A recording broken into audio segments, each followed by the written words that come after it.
ఎక్కడైనా ల్యాండ్ పై ఇన్వెస్ట్ చేయాలని అనుకుంటున్నారా? అయితే ఫ్యూచర్ సిటీలో ఇప్పుడే ల్యాండ్ తీసి పెట్టుకోండి. పూర్తి వివరాలకు మాకు కాల్ చేయండి. నమస్తే రమగారు. నమస్తే జయ.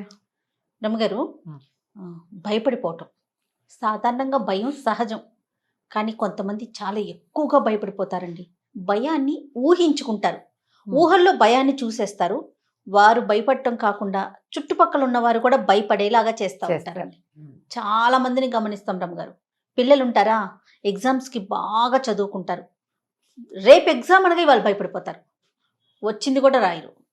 అలాగే ఉద్యోగాలకు సంబంధించి, పెళ్ళిళ్ళకి సంబంధించి ప్రతి దానికి ఒకరు భయపడతారు, మొత్తాన్ని ఆ భయానికి గురి చేసేస్తూ ఉంటారండి. ఊహిస్తారు, ముందుగా భయభ్రాంతులకి గురైపోతూ ఉండటం. ఎలా అవుతుందో సరిగ్గా ఏమైపోతుందో.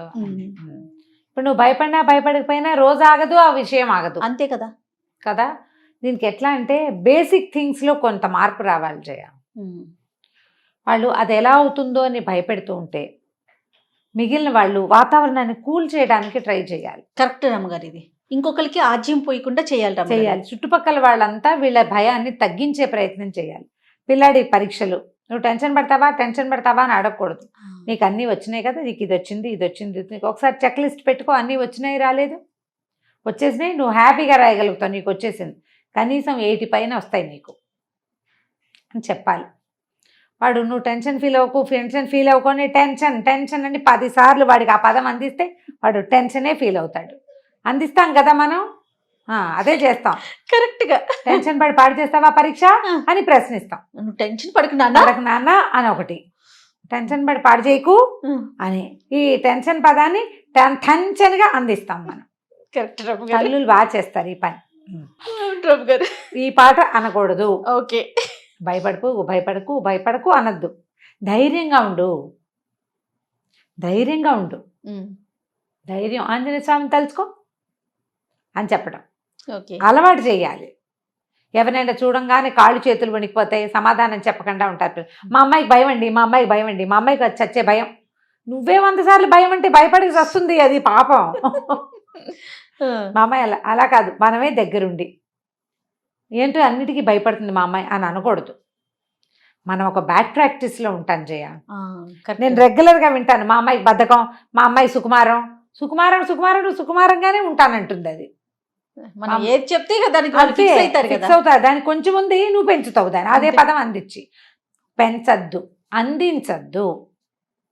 తర్వాత పెద్దవాళ్ళు అయ్యాక ఏదైనా చిన్న ఫంక్షన్ పెట్టుకుంటారా, అవతల ఫంక్షన్, ఇవాళ నుంచి వీళ్ళ టెన్షన్ ఎలా అవుతుందో ఏమైపోతుందో. పెళ్లి సంబంధాల విషయంలో టెన్షన్, వాళ్ళు ఎలా ఉంటారు అని, అసలు కార్యక్రమం ఎలా అవుతుందో అని, ఏదైనా ఊరు బయలుదేరితే చేరతామో చేరమో అని, పిల్లాడు ఇంటికి వస్తాడో రాడు అని, అన్నీ భయాలే. ఇక నువ్వు భయంతో ఉంటే నువ్వు ఎప్పుడు జీవిస్తావు? భయపడుతూనే ఉంటావు. జీవించడం అనరు దాన్ని, భయపడ్డం అంటారు. జీవితం లేదు, ఇంకా భయమే ఉంటుంది. ప్రధానంగా మనం అర్థం చేసుకోవాల్సింది ఏంటంటే పాజిటివ్గా ఆలోచించడం. దేన్నైనా భయపడినా భయపడకపోయినా గంటలు గడిచిపోతాయి, నిమిషాలు గడుస్తాయి, గంటలు గడుస్తాయి, రోజులు గడిచిపోతాయి. మరి చూస్తుండగానే పెళ్లి రోజు వచ్చేస్తుంది, చూస్తుండగానే పెళ్ళి అయిపోతుంది, కార్యక్రమం అయిపోతుంది, పూజ అయిపోతుంది, ప్రయాణం అయిపోతుంది. నీకోసం ఏది ఆగదు, నువ్వు భయపడ్డావని చెడదు, నీకు భయం మిగులుతుంది. ఎంతో భయపడ్డాను కానీ బాగానే అయ్యిందంటావు, మళ్ళీ నెక్స్ట్ ప్రోగ్రామ్కి మళ్ళీ స్టార్ట్, మళ్ళీ భయం. భయాలు పోగొట్టుకోండి. ముందు టెన్షన్, ప్రెషర్ డెవలప్ అవుతుంది లోపల. ఇది ఒకటి ప్రాక్టీస్ చేయండి. ఇట్లా 2 చేతులు వేళ్ళు ఒక దాంట్లో ఒకటి పోనివ్వటం, ఉంగరాలు తీసేయండి. ఉంగరాలు ఉంటే నొక్కుపోతాయి. ఇట్లా వేలు దూర్చామా, ఇదిగో ఇది ఇట్లా, ఇది ఇట్లా, ఇది ఇట్లా. మామూలుగానే మనకు టెన్షన్ ఉన్నప్పుడు చేతులు పిసికేసుకుంటున్నాడు అంటారా, ఆ పిసికేసుకోవడం ఎందుకే, అసంకల్పిత ప్రతీకార చర్య, ఆటోమేటిక్గా వెళ్ళిపోతుంది. ఇదిగో ఇలాగా చేస్తే కొంచెం ప్రెషర్ తీరుతుంది. చక్కగా గాఢంగా ఊపిరి పీల్చుకోండి. బాగా ఊపిరి తీసుకో, 4-5 సార్లు చెప్పండి పక్క వాళ్ళకి. గాల్లో కూర్చుందాం, కాస్త వేడిగా టీ తాగుతావా, కాస్త కాఫీ తాగు, మీకు మీరు చెప్పుకోండి. ఎవరు లేరు, మీకే భయం వేసేస్తుంది. ఈ చేతులు చేయండి. వెళ్ళి బాత్రూంలోకి వెళ్ళి కాస్త కాళ్ళు చేతులు మొహం కడుక్కోండి. కాళ్ళు కడుక్కుంటే చల్లబడుతుంది ఒళ్ళు, బ్రెయిన్ చల్లగా అవుతుంది. గొంతు ఎండిపోయినట్లు అయిపోతుంది, గొంతు డ్రై ఎండిపోతుంది. అయిపోతుంది, గొంతు. మాటలు తడబడుతూ ఉంటాయి కదరమ్మ గారు. అవును అవును, టెన్షన్ తోటే అవన్నీ. కాళ్ళు కడుకు, బాత్రూంలోకి వెళ్ళి నోట్లో నీళ్ళు పోసుకొని పొగిలి చుమ్మేసి కాస్త కాళ్ళు కడుక్కుని ఒక గ్లాస్ మంచినీళ్ళు తాగి ఏదైనా ఒక చిన్న తీపి పదార్థం నోట్లో వేసుకుని స్థిమితంగా ఆల్ ఇస్ వెల్ అనుకోండి. మనతోటి ప్రమేయం లేదు కాలానికి, దాని దారిన అది పోతుంది. నేను టెన్షన్ పడినా పడకపోయినా టైం దేనికోసమో ఆగదు. పాజిటివ్గా ఉంటాను నేను ధైర్యంగా ఉంటే నేను కూడా కాలంతో పాటు నడుస్తా. భయపడితే నువ్వు నుంచుంటావు, కూర్చుంటావు, చతికిలు పడిపోతావు, ఎక్కడో చోట మూల కూర్చుంటావు, చీకట్లో ఉంటావు, వెలుగులో ఉండవు. నువ్వు కాలంతో పాటు నడవాలి. నువ్వు నడవకుండా నువ్వు నుంచుంటే ఎట్లా? నువ్వు ధైర్యంగా ఉన్నావు అనుకో, నువ్వు కూడా నడుస్తావు దాంతోపాటు. అప్పుడు కదా నువ్వు జీవించినట్టు. అవును, కాలంతో పాటు నడిస్తే, గడియారంతో పాటు తిరిగితేనే మనం జీవించినట్టు. మనం ఒక చోట మూల ముడుచుకుని కూర్చునిండిపోతే నడిచినట్టు కాదు, బతికినట్టు కూడా కాదు. బతకండి. బతకాలంటే లోపల ధైర్యం కావాలి. ప్రధాన పాయింట్ అదే. అంతే. మన కోసం ఏదో ఆగదు. ఎందుకు మనకు భయం? భయంగా ఉంటే ఎవరికైనా ఫోన్ చేసి మాట్లాడండి. ఇప్పుడు అవకాశాలు ఉన్నాయి కదా, అమ్మకు ఫోన్ చేయొచ్చు, అమ్మమ్మకు ఫోన్ చేసి అత్తయ్యకి చేయొచ్చు, ఎవరైనా ఫ్రెండ్స్కి, పక్కింటి ఆంటీ మనకు ఫ్రెండ్లీగా ఉంటుంది, ఆవిడతో మాట్లాడండి. చక్కగా మొక్కలు ఏమైనా ఉంటే 4 మొక్కలకు నీళ్లు పోయటము, 2 పువ్వులు కోసుకోవటము, అలాంటివి చెయ్యండి. ఏదైనా చేతులతో చేసే పని చేయండి. చెక్కలు, చేగోడీలు అలాంటివి చేసుకుంటే సాయంత్రం తినడానికి టిఫిన్ ఉంటుంది, భయం తగ్గుతుంది. అవును, చేత ఇట్లా చేయాలి కదా, గవ్వలు చేయాలి. ఈ పనులతోటి ఏమవుతుందంటే యాక్టివిటీ వచ్చేసరికల్లా బ్రెయిన్ కొంచెం కూల్ అవుతుంది. ధైర్యంగా ఉండాలి. చాలా ప్రధానమైనది ఏంటంటే మనం ఎంత పాజిటివ్గా ఉంటామో అంత పాజిటివ్గా పనులు అవుతాయి. ఎక్కడో చోట నెగిటివిటీ ఉండనే ఉంటుంది. లేకుండా ఎట్లా?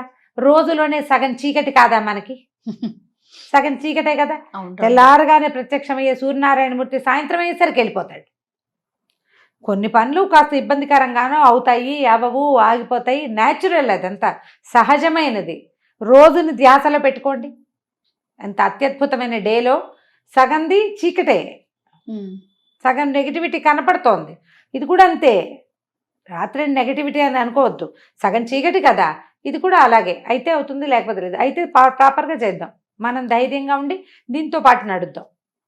ఒకవేళ ఏదైనా సరిగ్గా అవ్వలేదనుకోండి, మీరు నిరాశావాదులయ్యి, కుంగిపోయి, కునారిల్లిపోయి, లొంగిపోయి ఉంటే మీరు తర్వాత అది హ్యాండిల్ చేయలేకపోతారు కదా.